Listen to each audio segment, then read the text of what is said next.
எனவே அப்படின்னா அங்கே இருக்கக்கூடிய அந்த லோக்கலாக அவருக்கு அந்த அவருடைய சப்போர்ட் இருக்குன்னு நம்ம எடுத்துக்கலாம். அவருடைய இன்ஃப்ளூயன்ஸ் அந்த ஒரு தொகுதியோடு நின்றுடுதுன்னு தான் நான் பார்க்குறேன். ஓகே, கோபிச்செட்டிப்பாளையத்தில் வேணால் அவருக்கு இன்ஃப்ளூயன்ஸ் இருக்கலாம், அவர் தனியாக நின்று கூட ஜெயிக்கலாம், நான் மறுக்கல. இப்போ இவங்களுக்கு இருக்கிற மாதிரி சசிகலா, டிடிவி, ஓபிஎஸ்க்கு இருக்கிற மாதிரியான ஜாதி வாக்குகள், முக்குலத்தோர் வாக்குகள் வந்து இவர் செங்கோட்டையனுக்கு, அவர் கவுண்டர் சமூகத்தை சார்ந்தவர் இருக்குமானா கண்டிப்பாக இருக்காது. அது எடப்பாடி கிட்ட தான் இருக்குது. இன்னொரு விஷயம் அவர் இன்றைக்கி சொன்னதை நான் இதை சட்ட ரீதியாக எதிர்கொள்வேனார். இது சட்ட ரீதியாக எதிர்கொள்கிற பிரச்சனையே கிடையாது, இது அரசியல் ரீதியாக எதிர்கொள்கிற பிரச்சனை. அவர் கோர்ட்டுக்கெல்லாம் போனார்னா ஓபிஎஸ் மாதிரி நடுத்தருவில் நிற்பார். ஓபிஎஸ் பண்ண தப்பு நான் 3.5 வருஷத்துக்கு முன்னால் 2022 ஜூலையில் கட்சியை விட்டு நீக்கணுன்னா கீழ்கோர்ட்டு, மேல்கோர்ட்டு, ஹைகோர்ட்டு, சுப்ரீம் கோர்ட்டு, ஐநா சபைக்கு மட்டும் போல், இல்லை ஹேகில் இருக்க வேர்ல்டு கோர்ட்டுக்கு போல், மற்ற எல்லா கோர்ட்டுக்கும் போயிட்டார். இது கோர்ட்டில் தீர்க்கிற பிரச்சனை இல்லை. ஏன்னு கேட்டிங்கன்னா இது வந்து அடிப்படையில் ஒரு அரசியல் பிரச்சனை. இதற்கு அரசியல் தீர்வு தான் காணப்படணும்.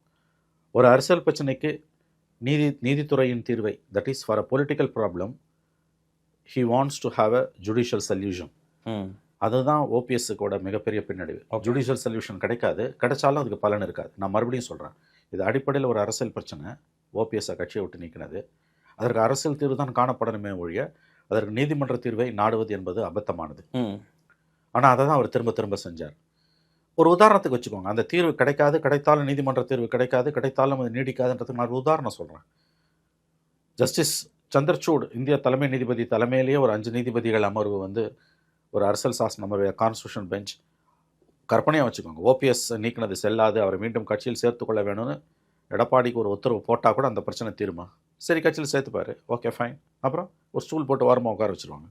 ஓகே, நான் இதுக்கு கோர்ட்டுக்கு போவேன்னு சொல்கிறது செங்கோட்டையனோட பலவீனத்தை காட்டுது.